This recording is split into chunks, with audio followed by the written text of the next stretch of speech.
আপনারা যারা মন্দির ভালোবাসেন একদিনে ঘুরে আসতেই পারেন।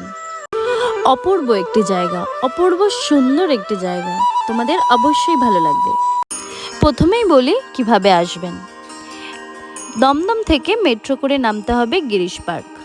নেমে 1 নম্বর গেট দিয়ে সোজা বেরিয়ে বাঁ দিকে 3-4 মিনিট হাঁটলেই দেখতে পাবেন এই অপূর্ব মন্দিরটি।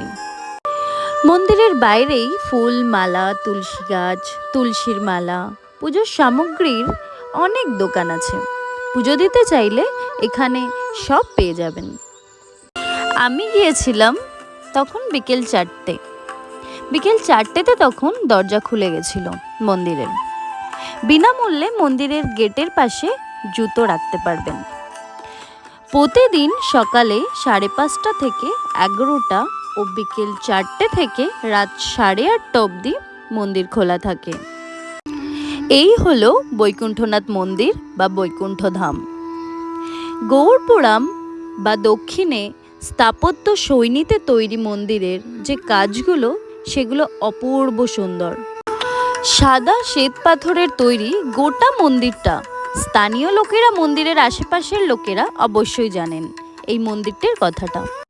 হলপ করে বলতে পারি কলকাতার বিভিন্ন প্রান্তের মানুষ বা দূরের মানুষেরা, বেশিরভাগ মানুষই জানেন না যে কলকাতার বুকে রয়েছে এত বড় অপূর্ব একটি মন্দির।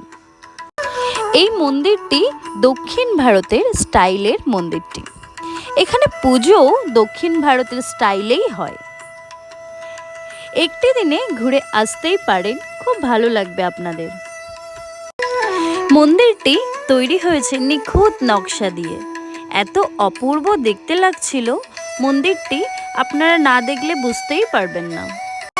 কথায় আছে ভগবান বিষ্ণুই এখানে বৈকুণ্ঠদেব হিসাবে পূজিত হন।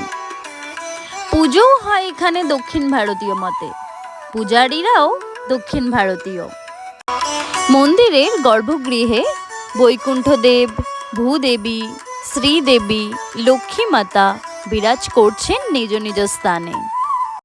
প্রচুর মানুষ অপেক্ষা করে থাকেন বিকেল 5:30টার আরতি হবে সেটা দেখার জন্য। প্রচুর মানুষও চলে এসেছেন। ঠিক তারই মাঝখানে এনারাও চলে এসেছেন গুটি গুটি পায়ে দুজনে ঘুরতে। খুব ভালো লাগে জানেন এনাদের দেখে।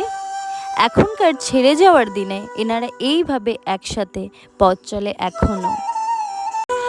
একটু ছবি তুলে দাও না আমাদের দুজনের, খুব ভালো লাগে ছবি তুলে দিতে ওনাদের। এমন ভালোবাসা অটুট থাকুক। আর আপনারা ঘুরে